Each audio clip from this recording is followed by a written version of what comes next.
Did you know that in the 11th chapter of Hebrews, one of the heroes of faith is a prostitute named Rahab? She lived in Jericho, and when the spies were sent to check out the land and to reconnoiter, they call that in the army, the city of Jericho, she hid them and then helped them escape. And when she did that, she risked her life. What can you imagine what the king of Jericho would have done to her if he'd have caught her? He'd have killed her, without any question. But she risked her life to give the spies safe passage out. And then she was saved when they destroyed the city of Jericho. And she was incorporated into the Jewish community, married a Jewish guy. And you know where she turns up? She turns up, believe it or not, in the lineage of Christ in the New Testament. I want to read the 31st verse. By faith, Rahab, the prostitute Rahab, because she welcomed the spies, was not killed with those who were disobedient. She was spared when Israel destroyed the city of Jericho.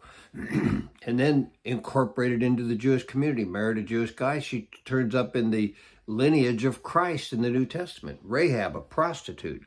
Why? I'll tell you what she did is she was willing to risk her life in faith to serve God by looking out for the spies and sending them off in another direction. The real challenge for us today is to have that kind of faith. The kind of faith that says, Lord, I'll risk it all for you. That's what she did. And she ended up being a hero of faith, a prostitute, right? Why? Because she trusted God enough to risk her life to get the spies to safety. And then, of course, Israel came in and destroyed the city, but she and her family were spared.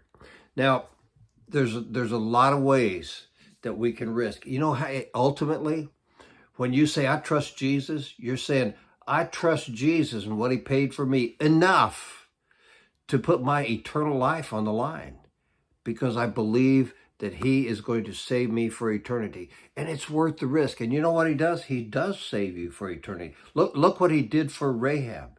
He incorporated her into the people of God because she was willing to risk and trust God enough to risk. It's not wrong to risk if you trust God. I've been in risky situations serving God many, many times. He's always gotten me through them. It's worth the risk. He will bless it when you risk. You have to be willing to risk. And you're risking your eternal life by saying, you know what, I trust Jesus, just like Rahab did.